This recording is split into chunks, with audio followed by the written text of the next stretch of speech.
Okay, so what I have here is the Vernier graphical analysis that I'm going to show to you here from my iPad that I had it synced to. I didn't actually have it synced to the current computer I'm recording this from because there was an issue with the voice there. So here I am. I've opened up the app. You can use this for a variety of things. Vernier allows you to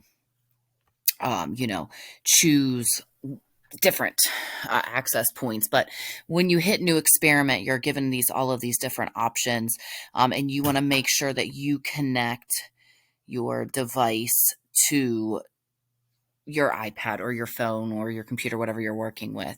And so here, everything runs through Bluetooth. And the only issue is if you have a lot of students using these same tools in the same classroom, you need to make sure that they're far enough away from each other, or if multiple devices show up on the screen, they're looking directly at the serial number on whatever their handheld device is, because they could be connecting and collecting somebody else's data.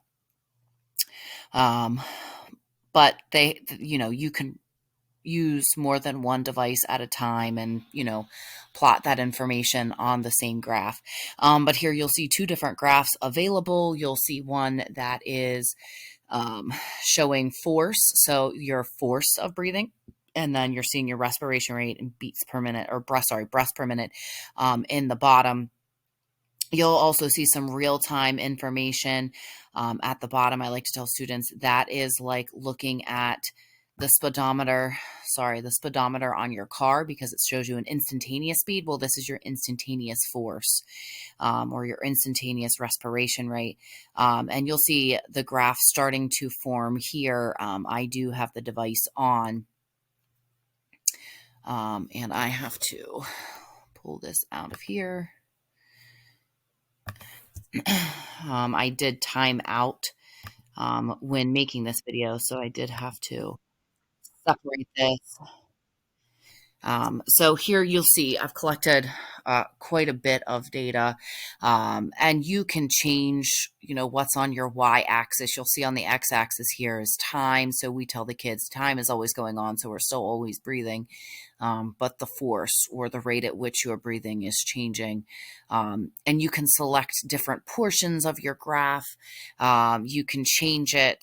You can show meters, so they'll have levers, you'll have tables, so you can pull data from specific periods of time. We can look, we can interpolate the graphs, we can do a curve fit, add predictions, all of those different things. And our students can screenshot this or snip them and take their data and put it right into their assignment. If you're using something like Google Classroom or Canvas or something.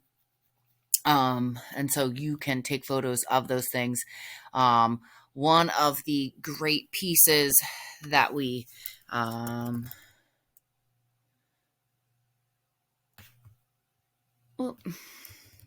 are able to use, the Vernier site itself has a lot of really great resources for us. So we can go to the products, and so I'm looking at sensors. And let me scroll down. I think this one's on page 2. Oh, nope, there it was. Bottom of page 1. The respiration belt. This is what I have strapped on me right now.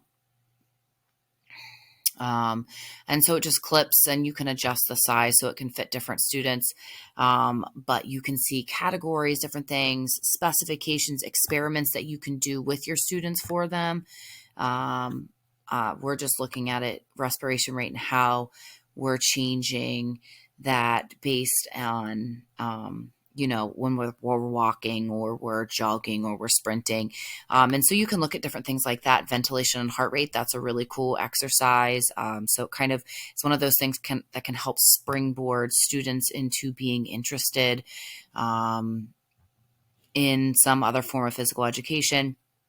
But you'll see here the heart rate monitor. It's just like those little pads that you would see if you are a treadmill or on a elliptical or something, those metal pads. And so it works on the same premise. But the Vernier equipment is really